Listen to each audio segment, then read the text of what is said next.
De lunes a viernes, Christian Barker nos invita a cultivar nuestro propio jardín para impedir que el desierto avance. 30 minutos de autocultivo intensivo con conversaciones, historias, viajes, pensamientos. Un viaje a la palabra lleno de asombro para desenterrar los tesoros que nos esperan en nuestro propio jardín a la hora del regreso a casa. Aquí comienza Desde el Jardín, en Pauta 100.5. Lo esencial de toda exploración será volver al propio jardín y ver las cosas por primera vez, decía el poeta T.S. Eliot. Queridos y queridos radiovidentes, bienvenidas y bienvenidos al jardín. Estoy abriendo la verja de mi jardín en este martes 30 de marzo. Estoy en el sector de mi biblioteca, escucho el sonido de los pájaros aquí en este sector precordillerano. Y hoy día vamos a tener una conversación muy interesante de un libro recién aparecido, casi salido recién de la imprenta del horno, publicado por Ediciones de la Católica, que tiene que ver con la fiesta, el ritual de Semana Santa, un ritual cuyo sentido, cuya historia se ha ido perdiendo, se ha ido difuminando de alguna manera en el imaginario de muchos en Occidente. Es bien impresionante. Si uno hace una encuesta y conversa incluso con católicos, va a encontrar que el desconocimiento de los detalles de la historia de lo que se llama la pasión de Jesús, la pasión de Cristo, que es lo central de esta conmemoración, aparece totalmente olvidada. Y es por eso que este libro de José Miguel Ibáñez, Langlois, La Pasión de Cristo, de alguna manera nos devuelve de manera muy vívida, paso a paso, acompañando todo ese momento de la historia humana absolutamente conmovedor, radical, diría yo, y lo hace con una precisión, un rigor teológico y al mismo tiempo acercándonos humanamente los personajes de ese tiempo. ¿Quién era Pilates? ¿Quién era Herodes? ¿Qué pensaban los judíos? ¿Quién era cada uno de los discípulos? ¿Quién era realmente Judas? Etcétera, etcétera. Más varias preguntas que van surgiendo en torno a la pasión de Cristo, que es la cumbre, finalmente lo dice él mismo en la contraportada de la oración cristiana. Quiero agradecerle a José Miguel Ibáñez Langlois, doctor en Filosofía y Letras por la Universidad Complutense de Madrid, doctor en Filosofía por la Universidad Lateranense en Roma, sacerdote, ha enseñado teología moral, antropología filosófica, teoría poética, es poeta también, crítico literario del diario El Mercurio. Hemos conversado sobre él en este mismo programa, sobre la poesía de Nicanor Parra, entre otras cosas, y desarrolla una labor pastoral y docente en la Universidad de los Andes. José Miguel, qué gusto de tenerte acá en el jardín.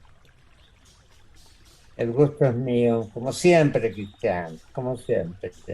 Sí. Y celebro el rumor del agua. Qué rico, ¿no? Qué agradable, ¿no? Sí, Sí, claro, maravilloso.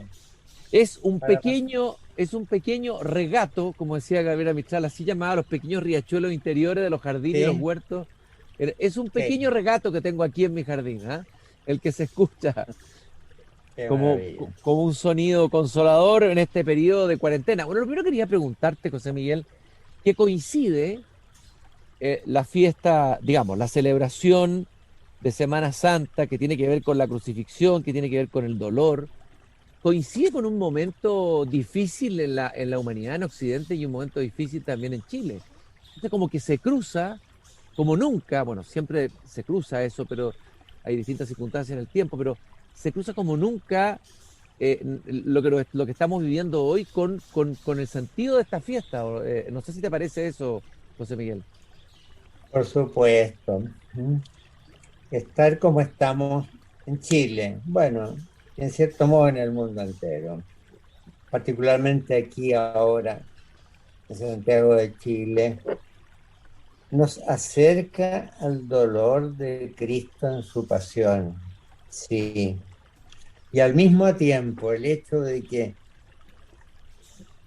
los fieles no puedan estar presencialmente en la liturgia de estos días es otra pena más Mm. que se nos junta en esta Semana Santa y que es una pequeñísima parte de lo que sufrió Cristo en la cruz hace 2000 años.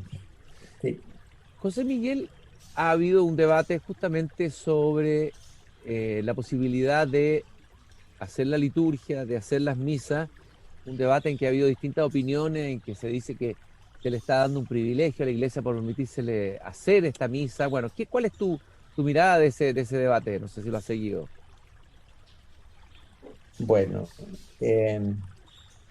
yo pienso que el Estado y las autoridades sanitarias han sido muy poco generosas con el sentir del corazón cristiano, que pide presencialidad, no pide privilegio, pero pide que por lo menos la liturgia, especialmente la Santa Misa, sea tratada como otras actividades, ¿no? No con la restricción en que hemos venido sufriendo durante todo este tiempo, ¿no? Y que no se nos den migajas como 5 o 10 personas por templo cuando hay templos que tienen capacidad para 500 personas. No, yo pienso que necesitamos más y como ciudadanos, no como católicos, como ciudadanos, merecemos más. Si hay alguien que haya captado muy bien este aspecto es precisamente Carlos Peña. Eso te iba a comentar. La columna de Carlos Peña me sorprendió muchísimo y fue muy clara y muy lúcida en eso. Bueno, ha sido una pequeña bomba que ha estallado justamente porque no viene de la iglesia, ni siquiera de un cristiano o creyente. Pero encuentro que es una voz lúcida y una voz justa, que ha hecho presente que lo que aporta la fe cristiana al mundo es la locura y el escándalo de la cruz de Cristo. Y de eso se nos privársenos de la liturgia presencial, aunque haya otras maneras de seguirla, pero no son ni la sombra de lo que serían en estos días, de lo que yo estaría celebrando en estos días para público presente. Es distinto. Tal vez a alguien le cuesta, que no es católico, que no es cristiano, entender por qué es tan importante la presencialidad en el rito católico. Es que para la fe cristiana todo es presencia. Este acontecimiento salvífico, redentor que llamamos Jesús de Nazaret fue una presencia histórica. Su muerte en la cruz, su resurrección gloriosa, fueron acontecimientos de los que hoy llamamos presenciales. Y luego, cuando él, a punto ya de morir, dijo, porque esto es mi cuerpo, este es el cáliz de mi sangre, carne, sangre, materia física, presencia, comer, beber. Está claro que todo eso se puede representar en una pantalla, pero no es ni la sombra de la realidad sacramental de la pasión, que a su vez se renueva en la Santa Misa, en la Eucaristía, en la comunión. No es lo mismo. Y los demás sacramentos, bueno, otro tanto, ¿verdad? Especialmente el perdón de los pecados, pues, ¿no? Yo no puedo perdonar pecados en una pantalla.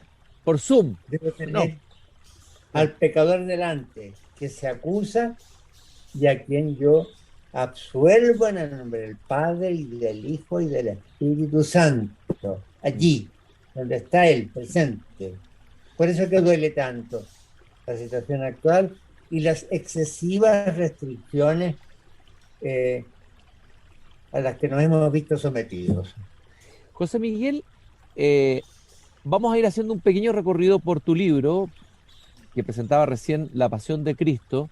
Lo primero que quería comentarte, voy a ir tomando algunos fragmentos que subrayé, y es, hay una conversación entre Jesús y Pedro, y en un momento determinado, en la página 15, cuando Jesús le empieza a decir a sus discípulos que debía ir a Jerusalén y que iba a padecer mucho y que iba a ser llevado a la muerte, o sea, se está anticipando lo que le va a ocurrir a su martirilogio después, Pedro lo lleva aparte y lo reprende, o sea, lo reta a su propio maestro y le dice, lejos de ti, Señor, jamás te sucederá esto. Y ahí Jesús se vuelve a Pedro y le dice, apártate de mí, Satanás, eres escándalo para mí porque no sientes las cosas según Dios, sino según los hombres. Sorprende esa respuesta tan fuerte de Jesús a Pedro. ¿Qué es lo que se está jugando ahí en ese episodio, José Miguel? Bueno, lo que hace Pedro es compartir una mentalidad bastante general del pueblo de Israel. Entonces, concebir al Mesías triunfante, camino de esta especie de reino temporal, político, nacionalista, que traería el Mesías al mundo, mientras que Jesús sabe que Él redimirá al mundo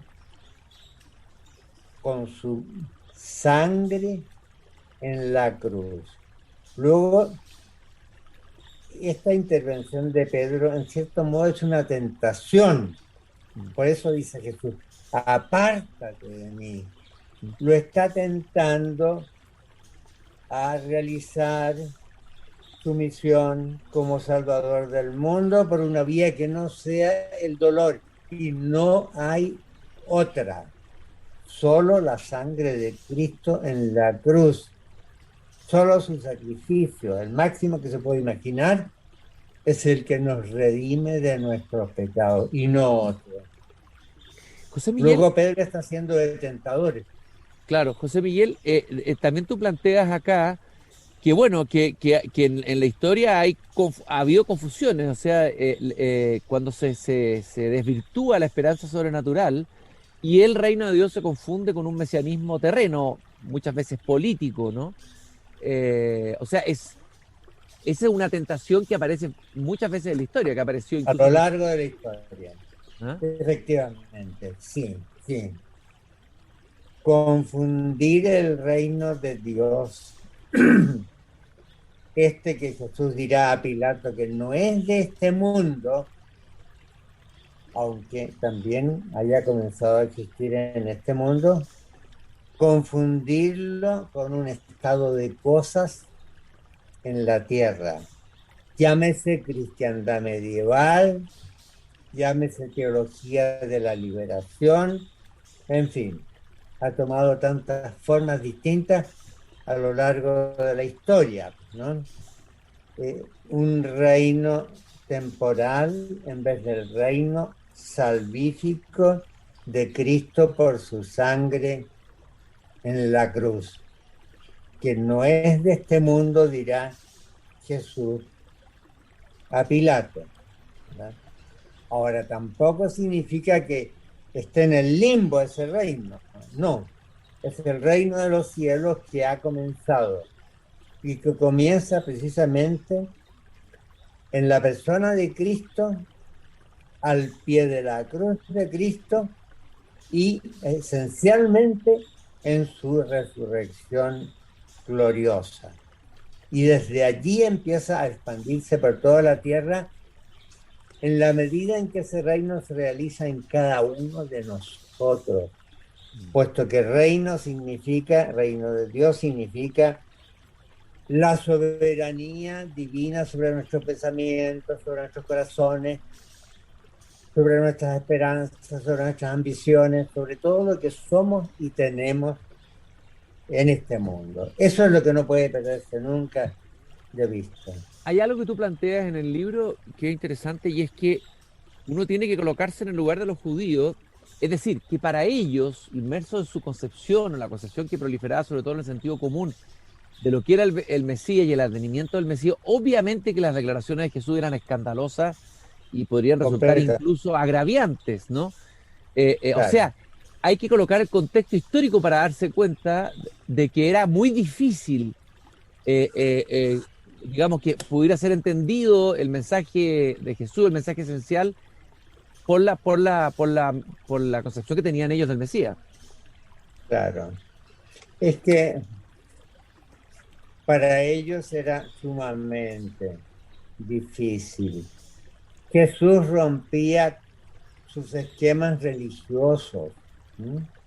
Especialmente en una época, la época en que vivía Jesús, en que la religión de Israel estaba bastante anquilosada por la mentalidad de los sumos sacerdotes, de los fariseos y de los doctores de la ley, que la habían reducido a esquemas esencialmente humanos, ¿no?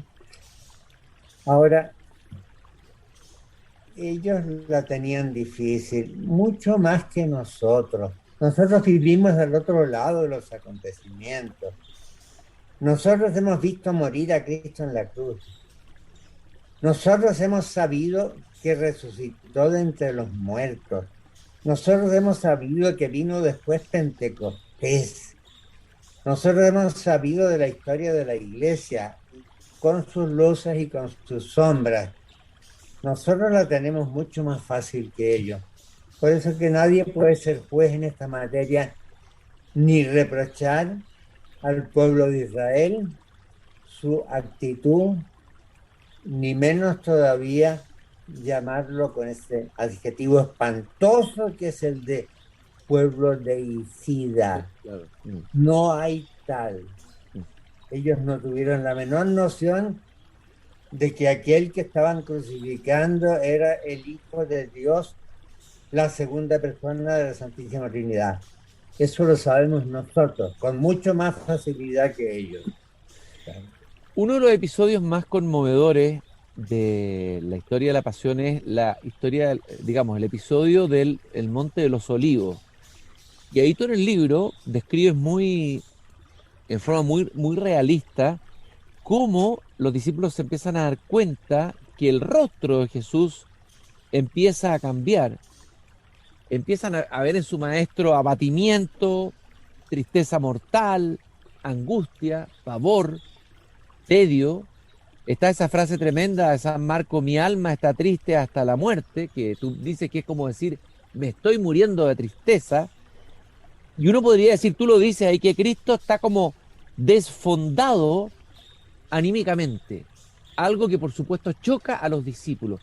¿Qué fue ese desfonde anímico? Que pareciera ser una paradoja, es decir, que el Hijo de Dios se deprima, se angustie y caiga en esta suerte como casi de predepresión o algo muy cercano a la depresión en el Monte de los Olivos. Claro, es que lo que Jesús sintió allí, en el punto de partida de la pasión, fue horroroso, fue terrible. Y hay que saber representarse ese como desfondamiento del alma de Jesús. No porque estuviera previendo todo lo que le esperaba como sufrimiento físico, que era enorme, inmenso, puesto que él era un hombre fuerte, y no era eso lo que lo ponía así. No, era algo que solo él podía sentir, y era el peso de todos los pecados del mundo que empezaba ya a oprimir su corazón, puesto que tomaba aquellos pecados, todos los nuestros, todos los de la historia, desde el pecado de Adán hasta el último pecado que se cometa sobre la tierra, empezaba a sentirlos como suyos propios, como si él los hubiera cometido. Eso es lo profundo de la redención. Es el misterio máximo de la pasión del Señor, como suyos propios. Uno no se atrevería a decir una cosa semejante, pero lo dice el propio San Pablo. A nosotros que éramos pecadores, Dios, a él, que era la santidad de Dios, lo hizo pecado por nosotros, para que nosotros pecadores fuéramos santidad de Dios. Eso es como lo profundo de la pasión. No que nos haya librado simplemente del castigo que nosotros merecíamos por nuestro pecado, porque eso es todavía externo a nosotros. No, no. Él tomó sobre sí nuestra mugre, nuestra miseria, las depravaciones más repugnantes del género humano. Todo eso en su conciencia, dentro de su corazón. Es el misterio profundo de la pasión. Y mientras no se entienda eso, no se entiende del todo el sentido mismo de la pasión de Cristo. Hay una cita que tú colocas acá de Isaías, bien impresionante. El profeta Isaías fue traspasado por nuestras iniquidades, molido por nuestros pecados. Es muy gráfica la expresión. O sea, realmente Jesús en ese momento sintió molido por el cúmulo de pecado o el cúmulo de todas las perversiones humanas, del mal, etcétera, ¿no? Efectivamente, sí. Sí. Bueno, hay dos series de profecías que son tremendas. Una es esa, los dos cantos de Isaías, los cantos del siervo doliente de Yahvé, donde parece que estuviera siglos antes mirando la pasión de Cristo como uno de los evangelistas. Lo otro es el Salmo 22, el que comienza con las palabras: Dios mío, ¿por qué me has desamparado? Puesto que allí hay referencias puntuales a lo que pasó exactamente en la pasión del Señor. Se rifaron entre sí mis vestiduras. Y así hasta terminar con el abandono de su Padre en el cielo. ¿Por qué me has desamparado? Aquello es prácticamente incomprensible para nosotros. Pero como... Sí. Ahí quería ver que hay dos momentos muy duros para Jesús, que son el momento del huerto de los olivos y este segundo momento ya en la cruz, cuando él dice: Eli, Eli, lama sabactani. Dios mío, ¿por qué me has abandonado? Has escrito mucho sobre ese momento. ¿Cómo lo lees tú? Ese Dios, hijo de Dios, voy a jugar con las palabras, abandonado por Dios mismo. ¿Cómo puede ser posible eso? ¿Qué significa ese abandono? ¿Cuál es el significado más profundo de ese momento y de lo que dice Jesús ahí en la cruz? Bueno, la razón de ser de ese abandono es esta. La Escritura dice en muchos pasajes que Dios abandona al pecador. Como Jesús ha tomado sobre sí nuestros pecados, es como el pecador máximo de la historia, él mismo, siendo el Cordero de Dios que quita el pecado del mundo, sufre el abandono del pecador. Ahora, ¿cómo sintió Jesús eso? Es incomprensible para nosotros. Yo digo en el libro que tenemos un pequeño punto de referencia en la experiencia de almas místicas que han sentido lo que se llama la noche oscura del alma, cuando no se siente a Dios, cuando no se percibe nada de Dios. San Juan de la Cruz, Santa Teresa, en nuestros días, Teresa de Calcuta, que desde que se entregó a Dios nunca más tuvo el menor sentimiento religioso, vivió a oscuras y sin embargo perseveró en el camino de su vocación. Y esa oscuridad, esa ausencia de Dios, que es una purificación terrible para el alma, esa es la que Cristo sufrió, pero en su caso de una manera indescriptible, puesto que era el santo de Dios, el Hijo mismo del Padre de los cielos. Hay otro episodio, José Miguel, que es bien impresionante también, que a mí me impresiona mucho, que es ese momento en que los discípulos se quedan dormidos mientras Jesús está despierto y él les dice, no habéis podido velar conmigo. Esa imagen del maestro despierto, y además despierto en el sentido más amplio de la palabra despierto, en el sentido de una conciencia abierta como la que tenía Jesús, y los discípulos dormidos. Hay un poema de Gerard de Nerval, El Cristo de los Olivos, en que muestra también eso mismo, aunque en una versión nihilista, es decir, un Cristo que resucita, viaja a buscar a Dios, no lo encuentra la ausencia de Dios en el universo y le va a contar lo que vio a sus discípulos, porque sigue siendo el mismo Jesús honesto que va a contar la verdad. Pero ellos siguen durmiendo, están durmiendo todavía a los pies de la cruz en el poema de Nerval. Me gustaría que nos detuviéramos en ese momento. ¿Cuáles son las significaciones de ese episodio?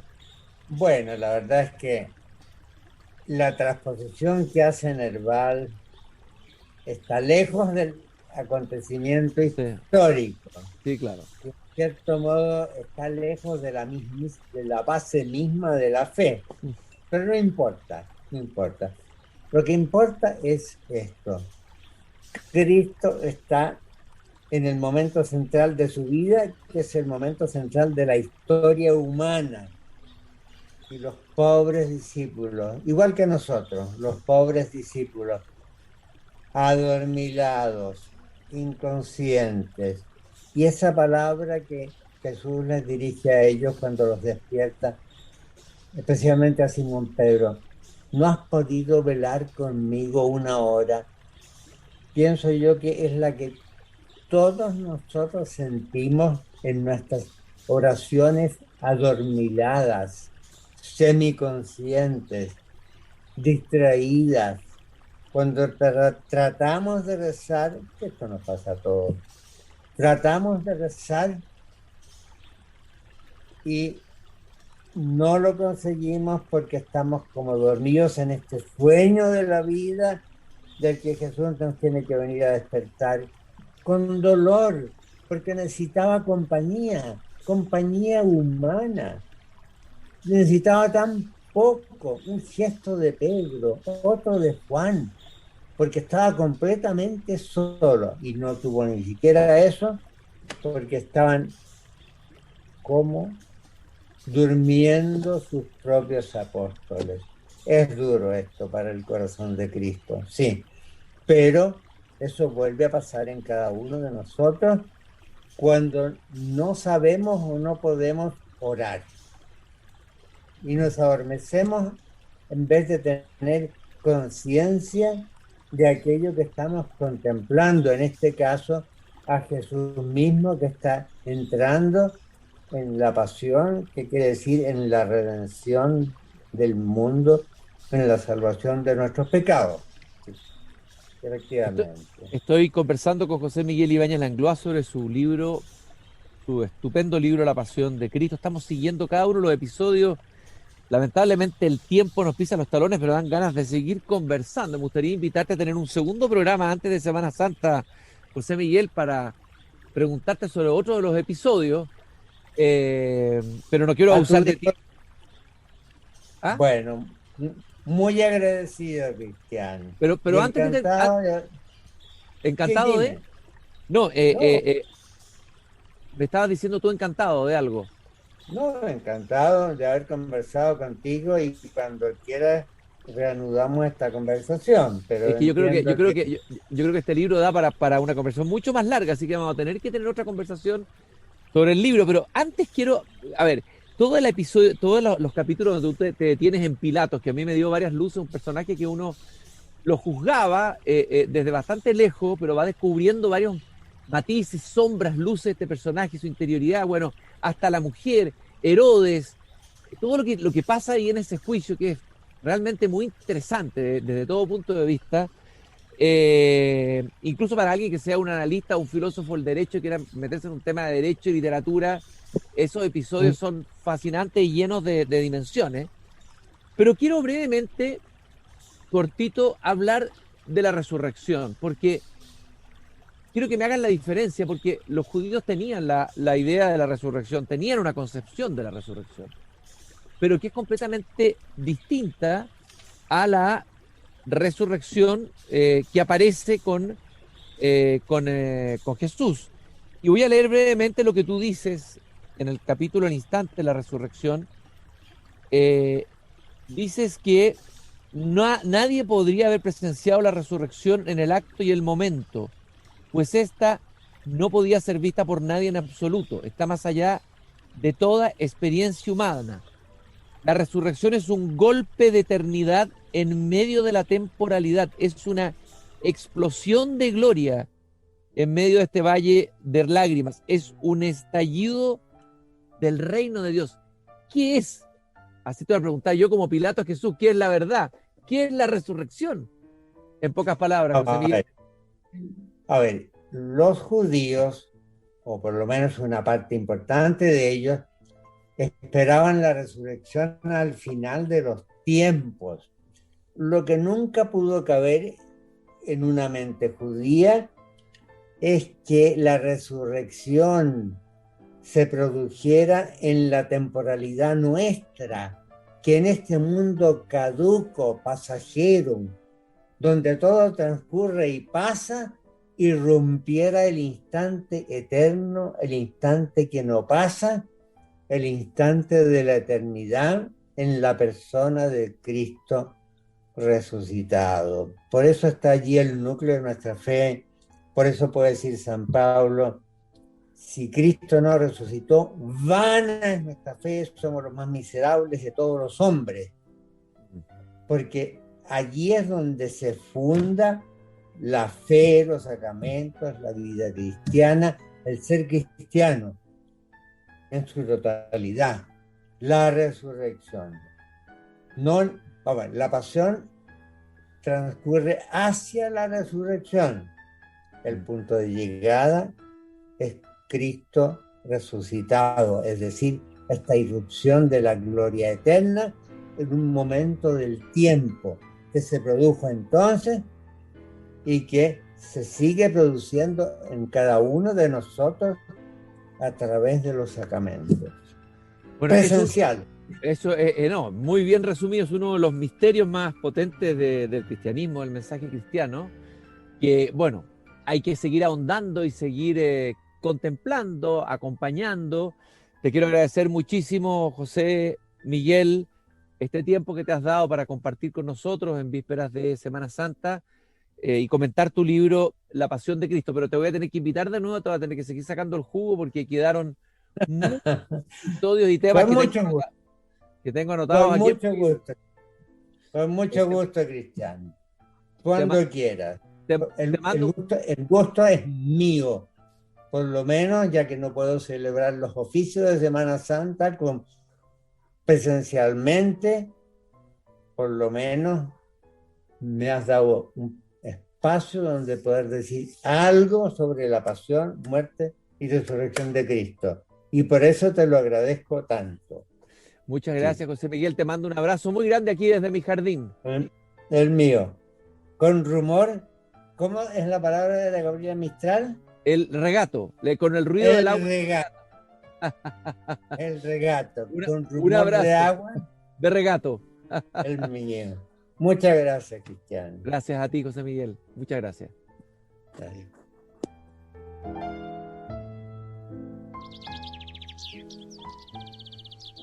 Es hora de entrar y cerrar la puerta.